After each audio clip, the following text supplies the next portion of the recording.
Hi Whiz Kids and welcome back to our series Vroom. I hope you're all doing really good and happy Sunday.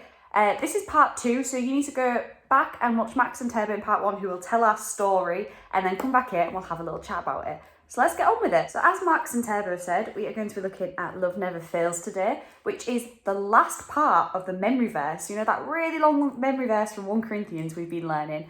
Well, this is the last part where it's Love Never Fails. That's what we're going to be chatting about today.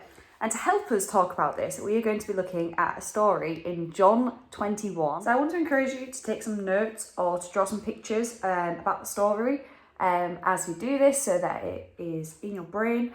So get a notepad and a pen and let's get writing. So we are going to be reading from John 21, verse 1 to 17. It's John 21, 1 to 17.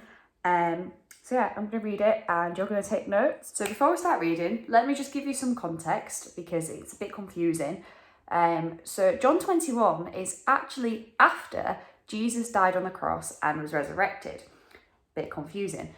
But once Jesus is actually resurrected, he did appear to his disciples a few times. This is one of them times. So Jesus has actually already died and resurrected, which is why, it's a bit of a spoiler, the disciples maybe didn't recognise him in the story. Let's get reading. Now that might make a bit more sense with the story. So let's go. One day, Peter said, "I'm going out to fish." Thomas, Nathaniel, James, John and 2 other disciples decided to go along with him. They all went out to the Sea of Galilee and got into a boat. Peter, James, John and the others fished all night but did not catch any fish. Early in the morning, they looked up and saw someone on the beach. The man yelled and asked them if they had caught any fish. They said to the man, "No," and he yelled back, "Throw your nets on the right side of the boat and you will find some fish." They gave this a try and cast their nets on the right side, and when they started to pull the net up, they saw there were fish in it. There were lots of fish in the net. In fact, there were so many fish that the 7 apostles could not even lift the net into the boat. They decided to head for shore and pull the net beside the boat. Then John looked at the beach again. He took a closer look at the man standing there and realised it was Jesus.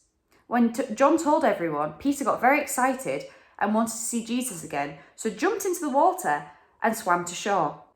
When Peter and the apostles got to the shore, they saw that Jesus had a fire going and some fish already cooking. "Bring some of the fish you caught and we will eat them too," Jesus said. "We will eat breakfast on the beach." After breakfast, Jesus asked Peter a question. "Peter, do you really love me?" Peter answered, "You know that I love you, Lord." Jesus then said, "Feed my lambs." Then Jesus asked again, "Peter, do you really love me?" Peter answered again, "You know I love you, Lord." "Take care of my sheep," Jesus repeated. Finally, Jesus asked again, "Peter, do you love me?" Peter was hurt that Jesus kept asking the question 3 times, reminding him the 3 times he had denied Christ.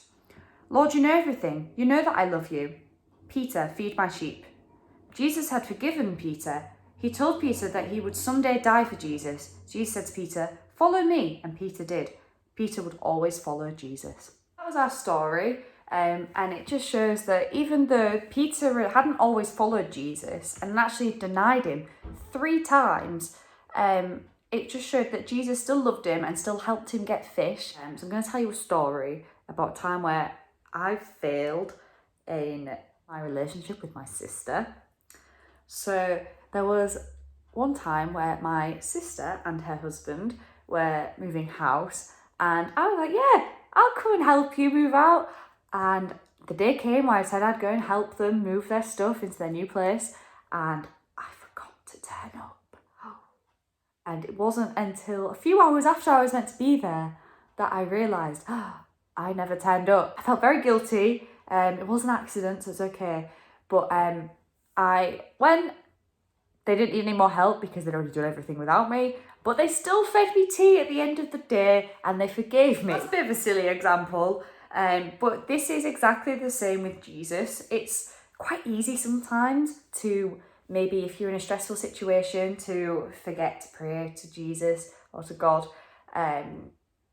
Or to maybe, if you're a bit nervous, to tell people at school to kind of be like, "Oh yeah, I don't really know about God," when actually you do. It's very easy. Peter did it in the Bible and he was a great man of God. And Jesus still turned around and helped him find fish and still said that he loved him and gave Peter the chance to redeem himself. So in John 18, Peter actually denies knowing Jesus 3 times.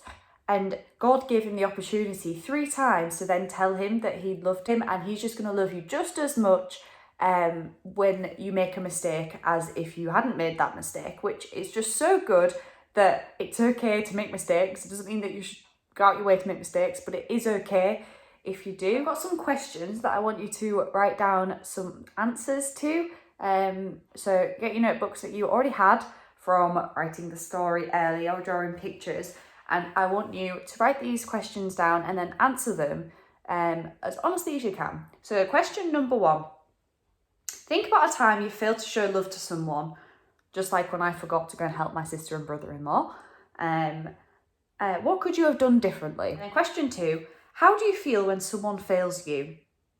What can you remember to do next time this happens?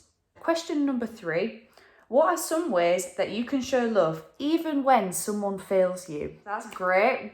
Pause this if you need to and write your answers down and have a think about it. Just before we end, one last thing that I just think is really cool in this story that we've talked about today. So the 7 disciples couldn't pull the nets up onto the boat. Now, you might just be thinking, yeah, that's a lot of fish. But surely that net must have been so heavy, and them 7 fishermen will have been used to pulling out nets full of fish. So it got me thinking that having that many fish, surely the nets should have broke when they pulled it out, because it was just so heavy.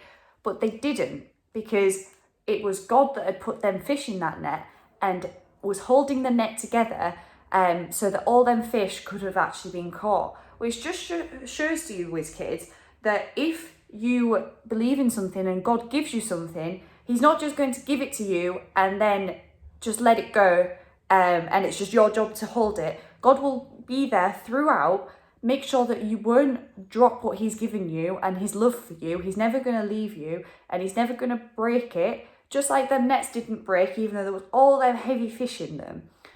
So just remember that God will always love you. It will never fail you, and even if you mess up, God will give you the opportunity to love him again. And even if you mess up again and again and again, God still loves you. So that is everything for this week. I hope that you have a really good week coming up and get to go out in the nice weather, and I shall see you very soon. Bye.